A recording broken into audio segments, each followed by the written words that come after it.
everyone. Welcome to Breaking Into Tech. I'm excited to be back for another episode and excited to have Joe here. So, welcome to the show, Joe. I'm so excited to hear about your experience with Sabio. Cool. Yeah, thanks. I'm happy to be here. I'm excited. So, tell us a little bit about who you are, a little bit about your background. I saw that you were in the military, and so tell us a little bit about where you grew up and how you ended up at Sabio. Okay, yeah. Well, I mean, where I grew up is kind of a long story, I guess, so I'll make it really short.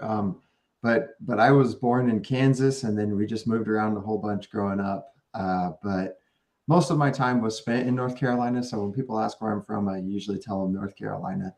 And and yeah, so I don't know. That's it. I didn't really grow up with a tech background. I grew up with military parents. I wasn't in, they weren't in the military, but I grew up kind of like wanting to be in the military one day. So I went to college because that's what everybody does. Everybody, like my parents raised me to go to college, and I didn't really have like a good idea what I wanted to do. So I got to school and I majored in psychology. I thought it was really fun, and it was really fun. I really enjoyed psychology. And when I graduated, I had no plans to do anything with that psychology degree or work in the field. So I immediately joined the military. I was in the Navy I just did 4 years.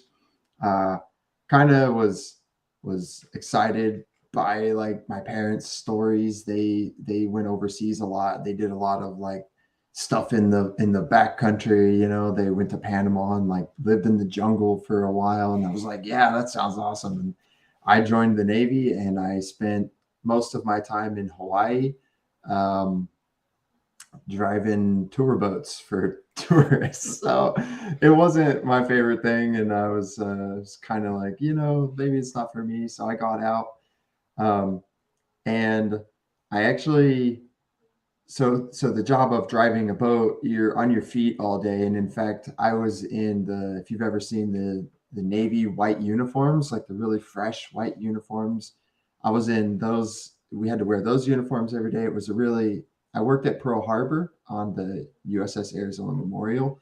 So it was kind of a somber place, and it's like an honor location, I guess. And so we dressed to the nines. Like we always had to have like really clean white uniforms ready to go, And so that was great. But you're also in the dress shoes that you wear with that uniform. So I'm in dress shoes every day, standing for 10 to 12 hours a day, and I was just really tired all the time. I like working out. I like going to the gym. So I'd come home and I'd just be exhausted. Um, when I got out of the Navy, I knew I wanted to work in tech. I was like, I want a desk job. I want to work at a computer desk. I want to, like, I don't want my energy to be spent on work. I want my energy to be spent afterwards. I want to be able to go to the gym. I want to hang out with my family. I want to be able to go for a hike or something. Like, I just want to, whatever it is that I want to do, I want to feel energized to do that. So I got out of the Navy in March 2020, right when everything locked down for the pandemic. So that sucked. And I couldn't find a job. We moved to Vegas, and we just kind of did I just did odd jobs for a while. I started a small business that uh, never really like made a ton of money, but just made a little bit. And then I was tutoring. I did like I worked at like a lab doing like COVID testing. I just did all these little odd jobs until I found this position working as a off-road driving instructor for Ford. That was great. Loved that job because I have a truck. I do lots of off-roading and stuff, and I'm very passionate about that. And I loved teaching and doing that job, and being outside every day was awesome. But I realized again, like I just lumped myself back into another 12-hour day of hiking trails, like on my feet all day, presenting information to clients, and I was always exhausted. I just come home burnt out, and no energy for the gym, no energy really to like, or even time really to hang out with family or do anything. just always tired. And so I kind of like got remotivated to try to figure this thing out. And so what I guess I forgot to mention, when I got out of the Navy, I did go to school. I went back to school because I couldn't find jobs. So that was one of my odd jobs, was going back to school full time, because I had the GI Bill, which will pay you basically like an allowance monthly if you go to school full time. So I was like, well, that's a way to get a paycheck. So I did that, and I majored in computer science in the beginning, and then changed it to electrical engineering because there was a professor that was just awesome in electrical engineering. I was like, this is cool, let's do this. Then I kind of uh, when I got the teaching off road stuff job, I was going to just transition to that, so I dropped out of school to do that. Somewhere in there, I did finagle my way into a tech interview, which I think is like a fun little bit of information to throw out. Is I knew a guy who knew a guy, and they were trying to hire a junior developer, and I oversold my skills and everything. I got this tech interview, which was great, and then over 2 phone call meetings with this guy, I just bombed like interview preps. I just did terrible, terrible, terrible. And he was very nice, but he was like, "You're obviously not like, you don't have the tech background to be able to get this job. Like you don't know enough. You can't do it." And so that sucked. And that was in February of last year. That was February. It's of 2022. And so that was terrible. I was really bummed out, and I was like, well, maybe I just, I just am not the kind of guy that can do tech stuff. So I just kept doing my off road stuff. In July, because my dad got really sick, we moved to North Carolina. I quit my job as the off road driving stuff. I moved to North Carolina with my fiance, and we, um, we just moved in with my parents and started helping them around the house, helping them like try to sell their house, like clean stuff up. In that time frame, though, uh, I met a guy who's so my mom works at a school system there. She works for the school district. She introduced me to the CTO. The CTO said, "Hey," or I asked this guy. I said, "Hey, should I finish my degree in computer science? Should I go to a boot camp, or should I just be self-taught? Like what do you think about trying to actually get into this?" And he said, absolutely 100%. He was on it. He was like, go to a boot camp. Just go to a boot camp. He's like, get your degree later if you still want it, but go to a boot camp right now, because getting the skills and then starting working is going over the next 4 years. You're going to build some way more skills, and you'll be making money the whole time, right? Than you will if you just finishing the degree. So his opinion as the CTO of the school district was like, just go to a boot camp. Don't worry about it. Like, just go. So that kind of became the mission. And so I found there's another program called Vet Tech, which pays for you to go to a boot camp, basically. And Sabio is a preferred provider, which means that after I graduate boot camp, if I don't get a job within 6 months, Sabio doesn't get paid. So that was great. I was like, cool. That means that I can go to this school. They will be just as invested in me getting a job as I am. So then, like, let's do it. So while we were in North Carolina, I spent 4 months on the boot camp, and I just got my job in January. Well, I got the offer, and then I started in February. But yeah, that kind of catches us up to today, I guess. That was a long explanation. No, it was great. It was really interesting. Yeah. And so I like that you like had the computer science background of going to school, but when you tried to do the tech interview without finishing your degree, and even if you had finished it, you probably still would have had, problems, because classroom learning is very different than hands-on learning. And so I think that's really interesting. And then the advice to go through the boot camp to get those skills. So did you know about vet tech before you started looking into the boot camps, or did you already know about vet tech? No, I'd never heard of it. I was actually looking at, uh, okay, so before I started my undergraduate as in computer science, I looked up boot camps for cybersecurity because there was a guy I knew who got out of the Navy at the same time as me, went straight into cybersecurity, and immediately was making a ton of money and just loving his life. Uh, and so I was like, well, I should just do a boot camp in cybersecurity. And then I talked to the person at the university about it because it's their boot camp. And I was like, what do you guys think about? Should I do your boot camp or should I do your undergraduate? And they suggested undergraduate for kind of like what I was interested in.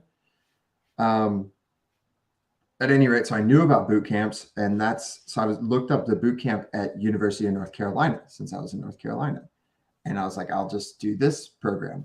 Um, and it was a lot of money, of course, and I was like nervous about just dumping all that money into it and then not getting success at the on the back end of that. So I was like, maybe I mean, surely there's some kind of veteran program. They maybe I can use my GI Bill because I still have a lot of it left. So I was like, maybe there's something, or I can get a discount. I don't know. So as I researched, I found vet tech and was like, oh, this is exactly what I was looking for. So it Right. was perfect.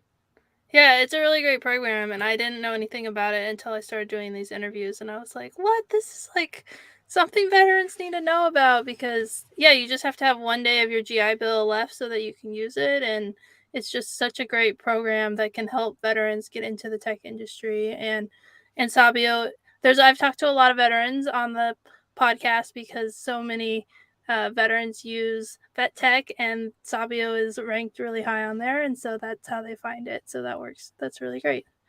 So, did you go to an info session when you were learning about Sabio? I can't remember, but I don't think that I did. I am I'm like the kind of person that like when I pick something, I just throw myself at it pretty hard. So kind of once it was like confirmed, I was pretty sure I was going to do a boot camp. Um, then it was just I actually took a JavaScript course on Udemy because I was like, do I want to be a coder? Like, let me practice this. Let me see if I can spend a few days straight just like writing JavaScript and see if I like it. And that was about as much as I did before it started, and the pre work. But I don't remember going to an info session. Yeah. Yeah, now they have the pre-work is now part of the course, and they have Sabio has free courses just so you can do exactly what you're talking about, like try out coding, be like, am I gonna want to code? Like, is this a job for me? And so I love that they have that resource out there so that you can, practice before you get started. Yeah, well, in hindsight, I didn't need to do the Udemy course. I could have just done the pre-work. So the pre-work, so I did the 17-week course where the pre-work is included, but like that doesn't they give it to you early. That doesn't stop you from starting it anyway. And that's what I should have done. I mean, I bought the Udemy course for like $20, so it wasn't like a huge loss or anything.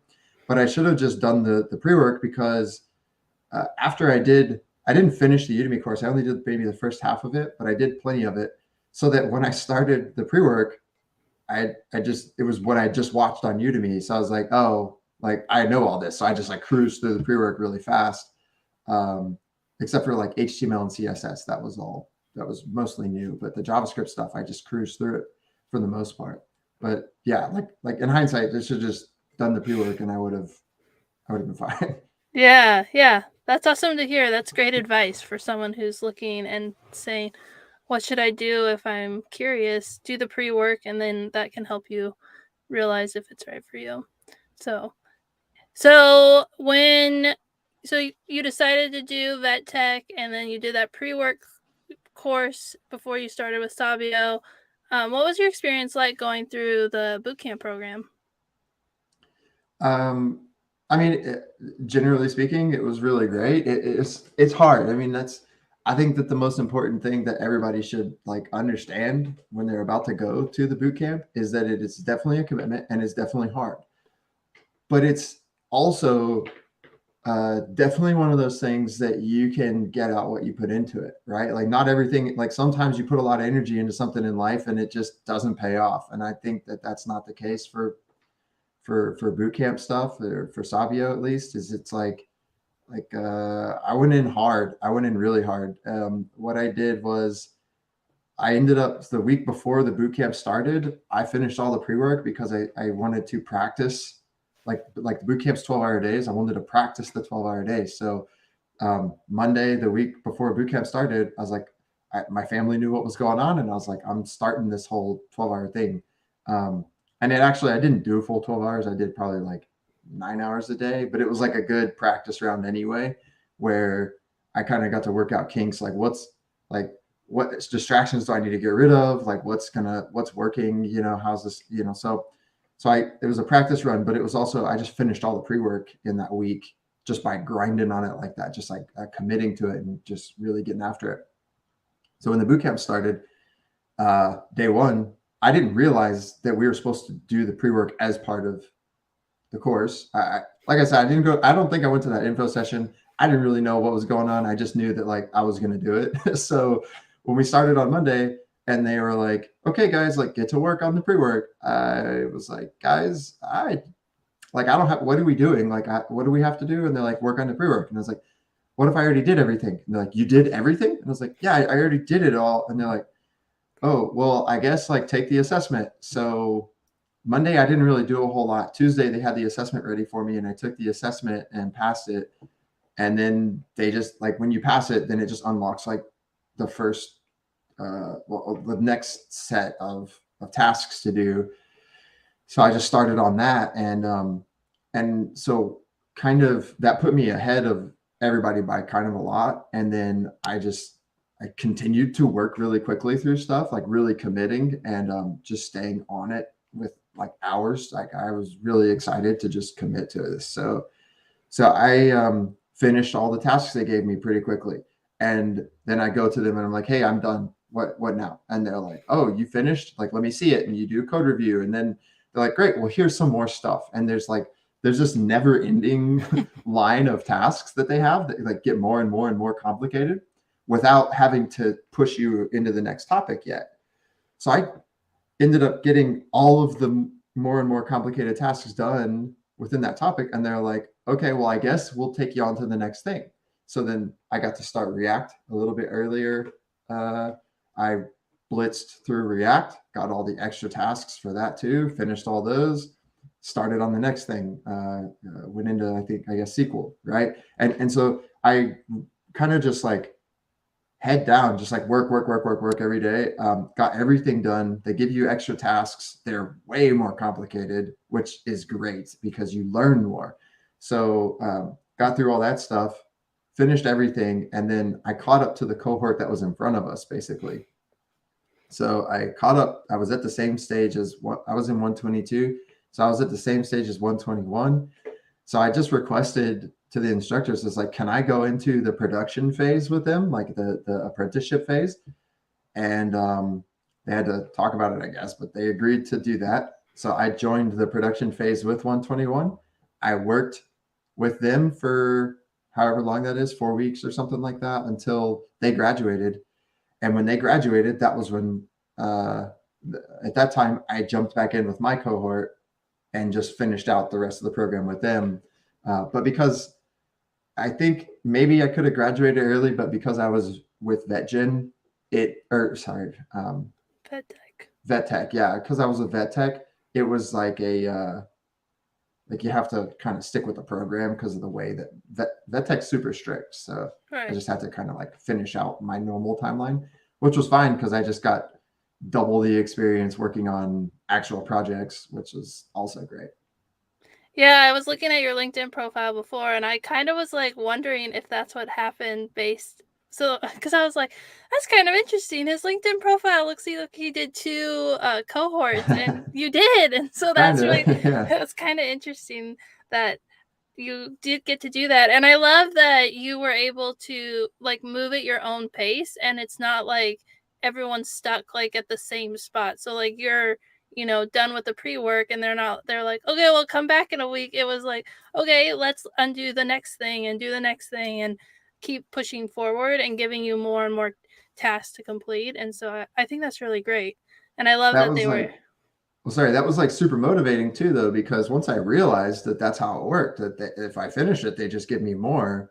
Then I was like, okay, like I made it my goal to catch up to the next cohort. I remember asking one of the instructors, uh, kind of like midway through, I was like, what if I catch up to them? Like, can I join them? And they actually told me no because I couldn't take the React, the SQL, and the C Sharp assessments because they didn't want me to take the assessments and then like give the answers to my That's cohort, right. which was kind of like that makes sense. That's cool. So I got to move on to the next topic without taking the assessment, which was also like a great challenge because I would be focused on SQL for 2 weeks. And then they're like, oh, by the way, your React assessment is on Friday. And I'm like, I haven't looked at React in 2 weeks now. Like, what do we? So, okay. So I go back and meet up with my cohort and we would like, and I would do study sessions with them to like refresh React and then do that assessment. And then I've been doing C Sharp for however long, but now I got to go back and take a SQL test. It was like it was interesting, but it was Yeah, it's good. kind of like it was preparing you for the real world and interviews because you would have to prepare for whatever, that. So that's really, I just love the customization that they worked with you directly and found, made the program work for you and gave you goals so that you could push yourself, and I just think that's really cool. 100%. Yeah. So, what was it like jumping into the previous or the class ahead of you's cohort and like work on their project? Like, how did you integrate yourself, and did you find any challenges jumping in that way? Yeah, just because like the way the course software works, which I'm pretty sure they fixed some of it because there was a guy that did the exact same thing in 123. So he jumped into our cohort, and it went a little bit smoother for him. Uh, so the only problem that I had was that like the way that tasks unlock on like the course website is uh, like when I jumped ahead, 121 had a lot of courses unlocked that was just like kind of like just stuff to get comfortable with what production phase was going to be like and to educate you on some small things. And I didn't get those. And then I also, because I wasn't officially in that cohort, I wasn't getting like the Slack messages about meetings. So I'd get them and someone like an instructor would message me 10 minutes into the meeting and be like, oh, hey, here's the link for this. Sorry. And I was like, oh, okay. So I like jumped into every meeting halfway through. I didn't quite get the updates on some of the info, but the people in the cohort, like your classmates or whatever we call them, like they're so great that especially by the time you get that far in, like everyone's been working so hard. We've all been through kind of a lot together. So it was really easy for me to just reach out to anybody in 121 and be like, what's up, guys? Like, I have no idea what's going on. Like, help me out. And at that time, 120 was still there too. And those guys have been in, they're about to graduate. So they were super helpful.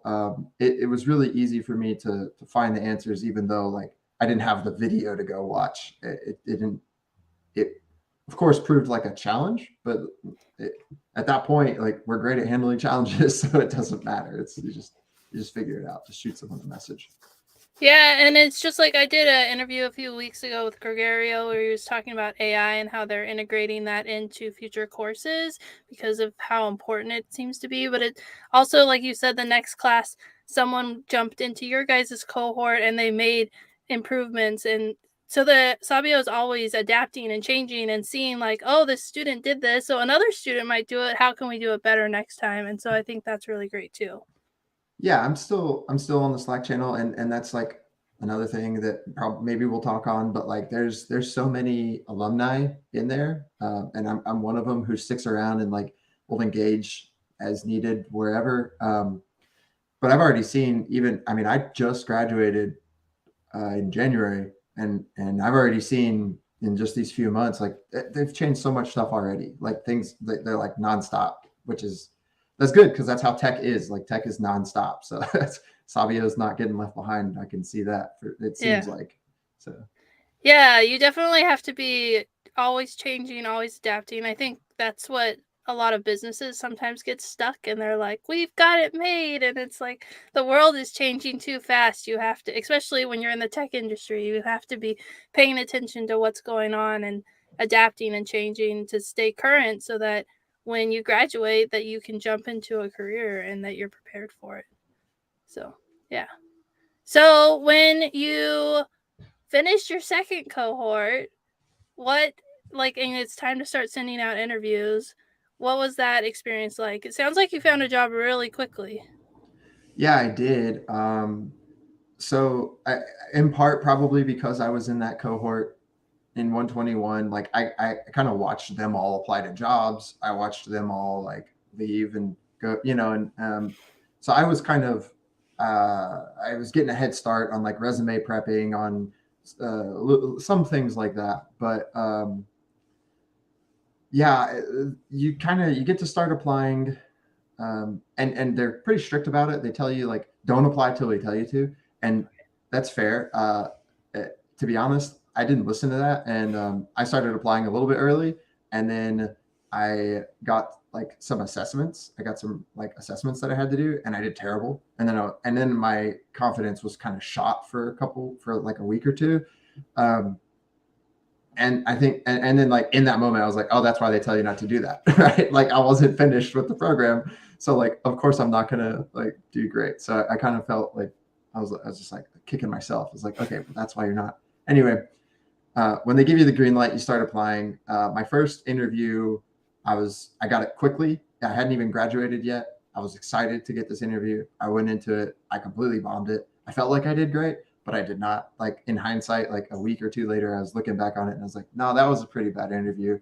Um, but then, um, but then you just keep applying. You just stick and move, right? And so we had one full week after cohort, and then Tuesday after that, I was when I did the interviews. I work for Booz Allen Hamilton, and I did two interviews the same day for the same company, just like different teams. And then I had the job offer. Not, I don't remember exactly how far after that, but I mean a few days after that, I got an offer for both. Like both teams offered me a position, and and then I just picked one of them, and so yeah, it was only like 2 weeks or so. Uh, I know it takes a little bit longer sometimes, but I think just I got lucky. Honestly, I got a little bit lucky that it was that fast, and I'm not going to complain. Yeah. Well, I like that you were like, and then I learned why I needed to wait because Sabio has a system and it's like been tested, refined, and tweaked. And so I think that's really good advice because when you're in the program and like the graduation date is ticking near, I think you probably could get a lot of anxiety of like, I need to get a job, I got to start sending out resumes. And so just to have that advice of like, follow Sabio's system, they know what they're doing. Don't let your self-confidence get beat up. And then always you can improve. Like as you do the interviews, you said you didn't do so well on the first one, but you were able to see what you did wrong and use that for the next one. Yeah, well, like I said too, I did. I told you about that tech interview I did that I bombed before I even went to Sabio, and that just kept like ringing in my head the whole time. It was like that was hard. Like that hurt to go through that, and it's really what I mean by it hurt is like it's uncomfortable. It's so uncomfortable. Like it is just dreadfully uncomfortable to sit there and someone asks you a question and you're like, I don't know, and then they're like, okay, well, what about this thing? And you're like, not sure about that one either. And like that's just it's brutal. So going into applying again, I was just like, oh god, like here we go. I'm gonna just like get crushed on some interviews, and you definitely do, but you also definitely get better, and you learn how to answer the questions, so that you don't look as silly, and you realize like you do know a lot of stuff. You just have to learn how to answer the questions and how to answer the question they're asking, because like sometimes they'll ask you a question and you know the answer, but you don't recognize that you know the answer because the question sounds funny or something. Like tech, I don't know, tech's kind of like that. Like you have to get used to what these questions sound like and realize what they're actually asking. so then you can talk on what you know. It's hard to explain without doing it.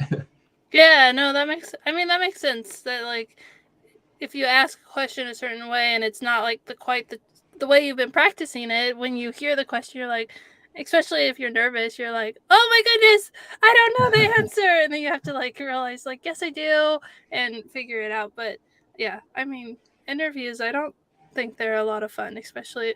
I mean, I think they're fun to do interviews like this, but not job interviews Sure, where, yeah. yeah, where As you you have to. graduate Sabio, you feel like, or at least for me, like I feel like the weight of the world is on this one interview, especially the first one or the second one you get. You're like, dude, I can't let this slip by. Like I have to nail this.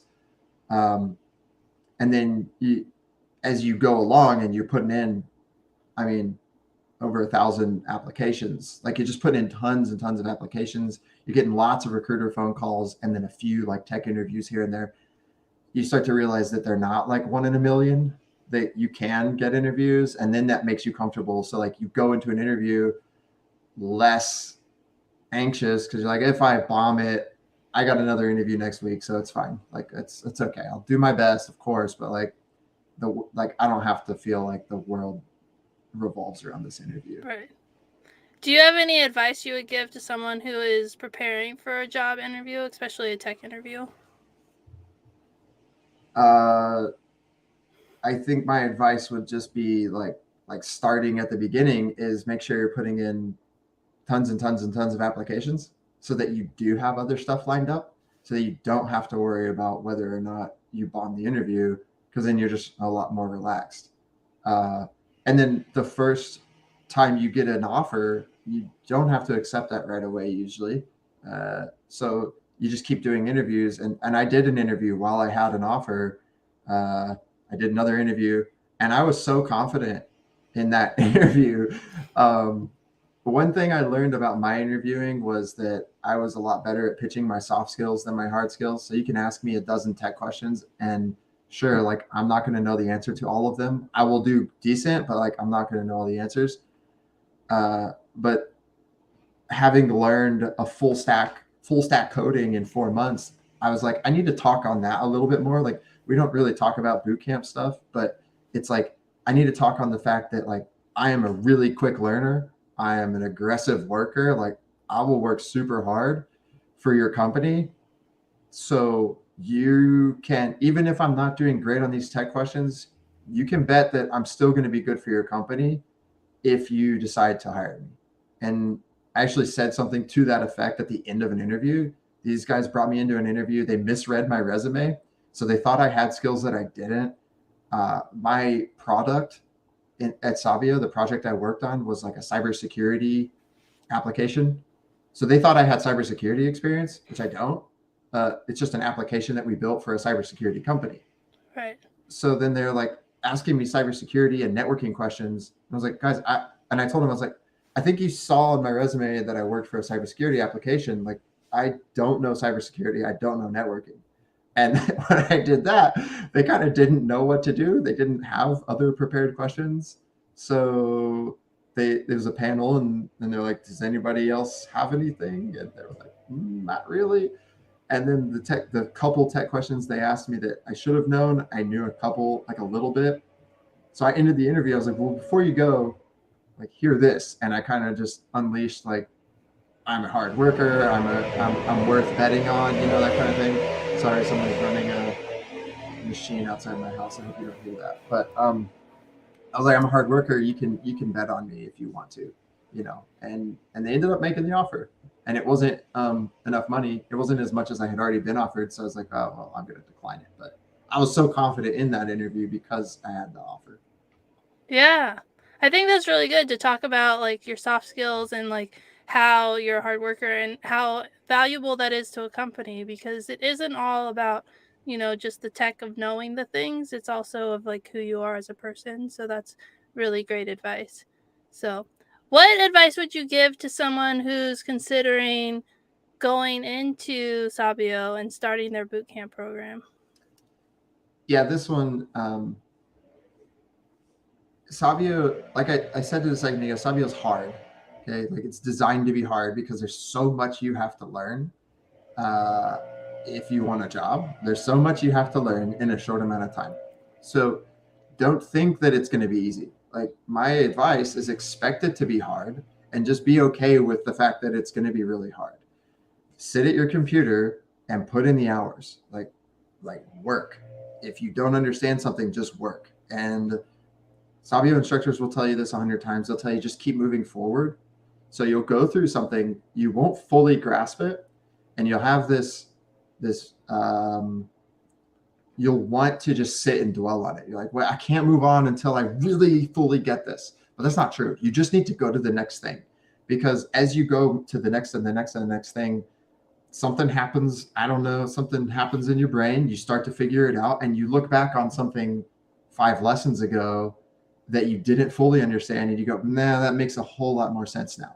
Like, I get it. But if you had spent all that time just on that one thing, it just take you longer. So, I said, I talked about how I got through all of the advanced challenges that they give you, and that's literally because I just keep moving forward. There's absolutely a video that I watch that I go, I did not really follow that. Next video, right? And it's just, you just keep trucking, just keep writing the code, keep following along, keep writing code, and just keep going. It is hard. Keep moving forward, and just don't quit. Like, people, like, that sounds stupid, but a lot of people end up just deciding that it's not for them, or they don't want to do it. Um, if you want a job as a software engineer or a software developer, just keep going. The daily grind is hard. 6 days a week of coding is hard. You just suck it up, right? like it's only 4 months, and in hindsight, like, looking back now, I don't know. I'm a software engineer. I'm doing exactly what I was hoping I'd be able to do, and it changed my life. Like, I can't stress that enough, that if you just stick it out, you can do it. Like, everybody does, like, so many people do it every day. Like, you can be one of those people that does it. Just do it. I love that advice. I love, because there are a lot of people who start the program and they don't make it through. We're interviewing people who graduate, and so sometimes it's easy to like look and be like, well, it must have been easy for them. Like, no, it's really hard. It takes a lot of hard work to get to graduation, and that's something that you can be proud of because you got through it. We have a question in the chat from a LinkedIn user, and it's, what was the best part of the program in your opinion? The best part is when you get to the production phase. I like learning all the code as you go, and you work on these little small projects as you go. That's great. The best part is when you get to the production phase and you are get your you. It's like working your actual job. It's like working your future job. So you get there, and they're like, all right, you need to get this code base onto your computer. So you have to go through the process of getting it, and then you start if it's like there's some existing code in there already, or there's a bunch of existing code in there already. So you have to get comfortable with the code that's already there. You have to understand how to interact with it. So, like, when you want to add code, how it needs to be added to not break other people's stuff. And then you start getting these tasks, and you just have to go figure out, your task. And that just translates so well to what the job is like, that by the time you go and apply to jobs, you're not pitching yourself as a bootcamp grad. You're not pitching yourself as a student. You're pitching yourself as a dude that built code for a real application, and you've been doing that for at least a few weeks. And that's huge, and it's a lot of fun too, because you're actually doing real stuff finally, and it's exciting, and it's cool to see stuff come to life in front of you for real projects. Like, I remember after finishing my first feature and getting all the code pushed and getting it merged in, um, going to my family and being like, hey, like, I got my first ever code on a real project is out there. Like, something that I wrote is out there functioning in the world now. So that was just like a really cool moment to be like, to think that all that work you did to that point like led to that. So that, and I would say the people, like, I met some good it's all remote. So it's like, what kind of friendships can you build? Like, you do. I just spent an hour and change on the phone yesterday with with a guy from cohort and we were just talking about our jobs, and he was complaining about some people at his job, and I was complaining. Like it's you don't spend an hour on the phone with somebody that you don't get along with well. So that all came from working together so long. So Yeah, and the community through the alumni afterwards, because like you said, you still have the Slack channel, you guys are still connected, and you're giving back to the next classes. So yeah, I think that's great. Thank you so much for being on the podcast this week. I really enjoyed getting to meet you and to hear about your experience at Sabio. yeah, thanks. Great being here, and good luck to everybody else who wants to do this thing. Yeah, you can do it for sure.